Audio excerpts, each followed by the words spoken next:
If you've ever felt taken advantage of, stuck, crazy, or lost, or you keep repeating the very patterns you despise, one of the most powerful tools I've ever learned for ending many of my self-destructive patterns was vocabulary. In this video, I want to show you why saying, she toxic, he manipulative, I'm lazy, or I keep attracting drama is usually not enough. Those words might describe the frustration, but they don't always explain the mechanism. And when you don't understand the mechanism, you keep fighting the same problem with the wrong tools. So I'm going to break down how the right vocabulary can help you separate the facts from feelings, recognize repeated behavior faster, and make better decisions before the pattern costs you another relationship, another opportunity, or another 5 years of your life. And if you have any doubt in the power of vocabulary, I'm going to break that down too. If you spent years believing the reason you don't finish what you start is due to a lack of discipline or laziness, stop doing that. Research has repeatedly linked procrastination to emotional regulation and short-term mood repair.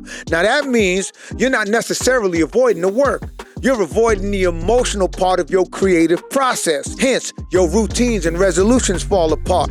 Me and Romani will be hosting a live 90-minute workshop breaking down the emotional blind spots crippling your follow-through and a blueprint for what to do about them. And yes, it's a live 90-minute workshop. If you ain't a millennial or Gen Xer, this ain't for you. I don't need these youngsters trying to check me on my pronouns in the middle of my workshop. But if you are a millennial or Gen Xer who is ready to confront your emotional blocks and activate the go-getter in you, the link is in the description. Let's get back to the program. For years, I was trapped in dysfunctional relationships with some of the most emotionally draining patterns I ever experienced. I could tell you what was wrong, how it made me feel, and why I stopped trusting. But I did not always have the right words for the behavior. So I kept circling the block like a Vegas trick with no money. Because when all you have is everyday language, you end up describing the behavior the same way everybody else do. She crazy, he fake, toxic, but the chemistry's amazing. And that last one right there is how people lose 5 years of their life and end up co-parenting with a lesson they should have learned in month 3. Pause! See? Everyday language can describe your frustration, but it does not always show you the mechanism, the pattern, or the psychological context. And this is what can set you free. Because once you understand how something works, you can better see your role in it, how you enable it, how you excuse it, how you keep showing up to the same dysfunction like a Maury Povich guest. You stop saying, I don't know how I keep ending up here. You start seeing the setup. You start seeing the part you missed before the emotional damage. Family, the wrong phrases kept me in the wrong fights for way too many years. Let me give you an example. If somebody keeps denying things they clearly did, twisting the story, moving the goalposts, fuzzing up the language, making you question your memory, and acting like your reaction is the real problem, you can call that person a liar. And maybe they is lying, but if the pattern keep repeating, you might be dealing with gaslight. Now, gaslighting means somebody is not just disagreeing with you. They are working to make you doubt your own perception. Because liar gives you something to argue about. Gaslighting gives you something to study. Now you can look up examples, compare what happened, and ask, is this a one-time lie? Or is it a repeated attempt to make me doubt myself? That's what I did. And suddenly, the glory hole wall came tumbling down. I could see exactly who was me over and manipulating. I could see how every argument had me defending my memory instead of protecting my peace. That is a nasty little trick right there. You walk in asking for accountability and somehow leave apologizing for your tone. That is not communication. That is emotional pickpocketing. Pause! Type bars in the comments if you get that. But let's go deeper. What if that same person gaslighting you is mired in shame, self-loathing, fear, and a deep sense of inadequacy due to severe suffering, loss, and guilt? And what if lying comes natural to them like arm hair? What if that person then grows to believe they own lies? Now you may be dealing with narcissistic defenses, narcissistic vulnerability, or trauma-related coping. That pattern may involve shame-based defense mechanisms, denial, projection, rationalization, self-deception, pathological lying, and gaslighting. Translation: sometimes the person gaslighting you is not just evil in a cape. Sometimes they just drowning in shame, guilt, fear, and inadequacy. And the truth feel like a bill collector kicking in the dough. So they lie. Then they lie again. Then the lie becomes the furniture in the house. Now everybody got to walk around it like it's always been there. That is not just dishonesty. That can be denial, projection, rationalization, self-deception, pathological lying, and gaslighting, all having a group meeting inside one emotionally bankrupt adult. Pause! But it does not excuse the behavior. And it definitely does not make it your job to hand over your reality like collateral. Type bars in the comments if you're feeling my pain. Suddenly I wasn't standing there trying to win every little argument like a ninja in a small claims court suing somebody over emotional damage and a missing air fryer. I now knew achieving honesty with this person was never gonna happen, so I stopped expecting it. I was now looking the pattern dead in the eye, and once I saw the pattern, I stopped getting dragged into every little detail and every little diversion. I was seeing it for what it was instead of what I wanted it to be. And that is where my vocabulary became my protection. Pause. Not because the words is magic, but because the words give you a category. And once you have a category, you can gather evidence. You can stop asking, am I tripping?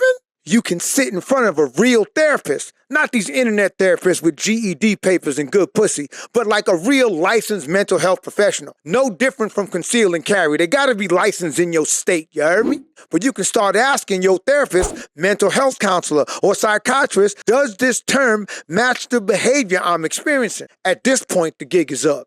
I have sat in couples therapy across from a racially biased therapist who could not deny the clinical terms I presented. Suddenly, the vocabulary defining the behavioral patterns with the appropriate terms was incredibly empowering. This white woman with a license was trying to minimize my experience in my relationship and ended up apologizing to me for 20 minutes, talking about, I am sure if you put your mind to it, you could be a scholar. I was like, just because you underestimate black people don't make me a scholar, but it does make you a bigot. A lot of people think they know what happened because they know how it felt.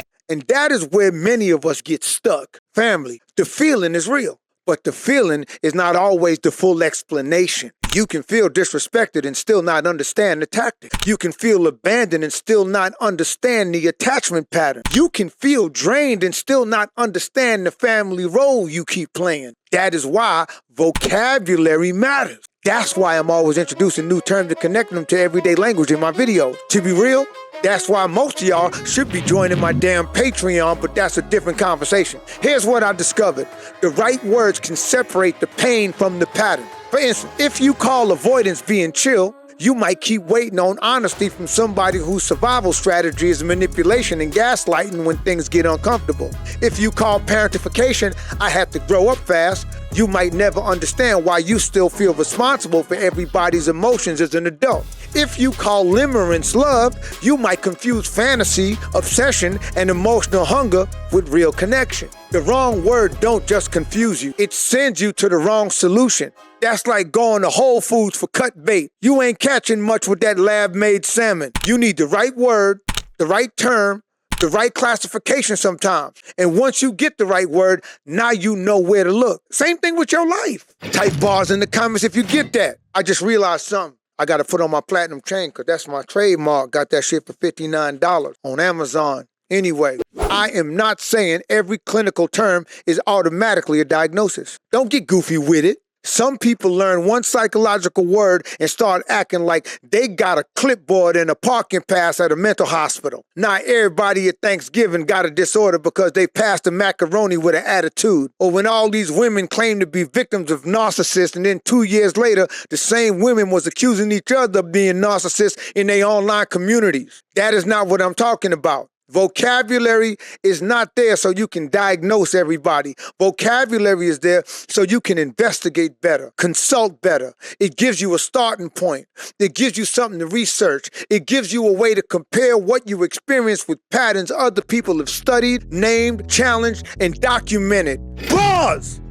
That is one of the reasons vocabulary is so powerful. This literally saved my life. I was deteriorating mentally, emotionally, and physically simply because I was playing teams in a game of prison dodgeball. But when the vague descriptions and emotional rants got replaced with vocabulary and deeper understanding, even the liar, the master manipulator, who believed their own lies and was possibly never aware of their own behavior now had to take ownership because our exchanges now remain grounded in data. Now I could anticipate the diversion tactics, the DARVO, the externalization, the blame, the victim positioning, the false equivalences, the splitting, and coercive control. I didn't know what none of that meant. But once I did, the conversations I had with her and our therapist became a lot less emotional for me. Not because I was treating the vocabulary as the end-all tell-all, but because I could ask better questions. And when we could nail those terms, we could address the root causes of those behaviors. One thing you learn in prison,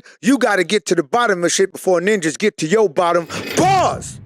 Now would be a good time to hit the like button if you like something, and if you motivated as hell, hit that notification bell. But if you really want to see this channel grow, I'm gonna need you to hype this video and share it with your folks. The deeper problem is, a lot of us was raised by folks who didn't have the vocabulary either. They had survival language, they had church language, they had street language, they had shame language, they had mind your business language, but they did not have the emotional language. So when something was wrong, nobody named the pattern. They named the inconvenience. Oh, she just difficult. He just old school. That's just your mama. That's just how men are. Don't put family business in the street now. Stop being sensitive. Pray about it. And prayer might help your spirit, but prayer without language can leave your psychology sitting in the driveway with no transmission. Because when a family does not have the words for dysfunction, dysfunction gets protected as tradition. Not everybody walking around defending behaviors that have caused lasting emotional damage. Not because they evil, because they inherited explanations that were too small for what happened. Type bars in the comments if you get that. Some families do not pass down wisdom, they pass down survival language. And survival language can keep a family alive while still leaving everybody emotionally illiterate. That's why That's Just How Your Daddy Is becomes a cover story for emotional neglect. That's how Your Mama Means Well becomes a coward's way of saying ignore the abuse. That's how You the Man of the House now turns a child into unpaid emotional labor. Parentification is when a child gets forced into adult responsibilities before they are ready. And once that gets normalized, the child grow up thinking love means being useful, exhausted, and quietly resentful. That's not maturity. That's childhood debt with grown-up interest. And speaking of debt, I ain't sold a t-shirt in so long my merch inventory is a write-off at this point. But what I'm trying to say is, sometimes family dysfunction goes on for so long people stop recognizing it as dysfunctional. Somebody always the strong one. Somebody always the crazy one. Somebody always the successful one. Somebody is the disappointment, the peacekeeper, the caretaker. And once you get assigned that role, the family will punish you for outgrowing it. And to them, your growth is abnormal and inconvenient. That's how I got tripped up. I was so accustomed to these dynamics in my relationships because my very impulsive, very volatile mama behaved the same way. My very alcoholic daddy did it too. So that behavior seemed normal to me because I ate it for breakfast. I spent my whole childhood managing these dynamics, so as an adult, they seemed manageable. But when I began to develop a vocabulary around what I had been experiencing my whole life and what I was now experiencing in my relationship, I began to understand how these patterns were anything but normal. I began to understand how damaging they had been to my development, my mental health, my sense of self. I began to understand how somebody could end up with 2, 3, 4, 5 baby mamas or baby daddies and still never connect the dots. Because if dysfunction is normal to you, repetition don't feel like a warning. No, that shit feel like a hot beat. You nodding to it and shit. Type bars in the comments if you're feeling my pain. And when I started calling this out in my own relationships, making the point that these things were not normal, I was resented for lending clarity. The person asking for accountability becomes disrespectful. The person naming the pattern becomes dramatic. The person trying to heal becomes acting brand new. No, sometimes you are not acting brand new. Sometimes you are the first person in the family to stop calling damage discipline. Because a lot of what we call culture is sometimes just pain that's been around so long we forget it's there, like genital warts. Type bars in the comments if you get that. Ironically, I was the first and only person in couples therapy presenting the behaviors and the vocabulary in clear terms. That eventually led to my ex getting a psychiatric assessment that came back as a full-blown mental health diagnosis. To this very day, she resents me for that fact. Whenever we cross paths, she pretend not to see me while acting like she living the high life. Can't be that high, her two oldest kids still borrowing money from me. She don't know that though. If you haven't figured it out by now, the real reason you keep stalling on your goals has nothing to do with how disciplined, motivated, or focused you is. Men hate it when I say this, but your failure to follow through on the things you know would improve your life is not a discipline issue. It's an emotional issue. Don't take my word for it. Research has been confirming this for over 2 decades. Look up the Tyson-Brzezinski study, the Sorois and Peichel studies. You're not avoiding the work. What you are avoiding is the emotional part of your creative process. Yes, women too. That's the real reason your follow-through is garbage. You don't need another planner. You need emotional accountability. Romani Malco and I is hosting a live 90-minute workshop where we expose the emotional blind spots sabotaging most people's progress, and we hand you the exact playbook to get you active on your shit. Show up ready to take notes. This is for millennials and Gen Xers. I know what your upbringing was like, and I know the emotional toll it took on you.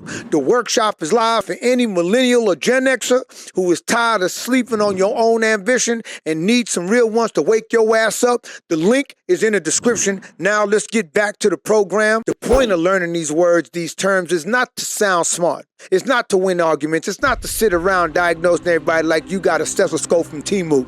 The point is to stop living at the mercy of language that was too small for your pain and too small for your gains. Pause! Because if all you can say is, they crazy, you will keep dealing with crazy like it's random. If all you can say is, that's just family, you will keep protecting dysfunction like it's culture.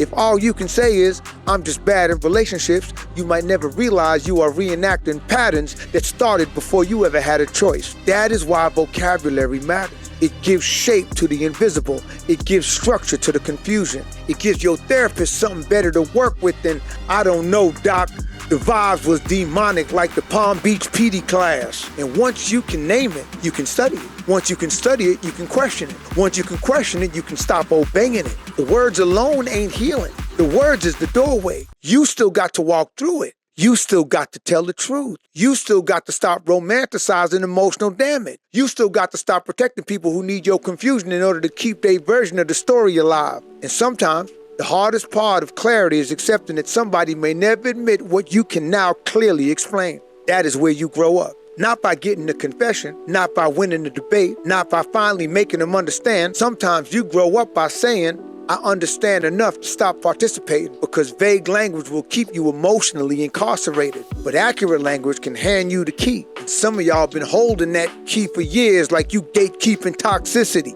Type bars in the comments if you get that. This might seem irrelevant to the illiterate class, but it's more valid than Khaled tossing Drake's salad. Pause.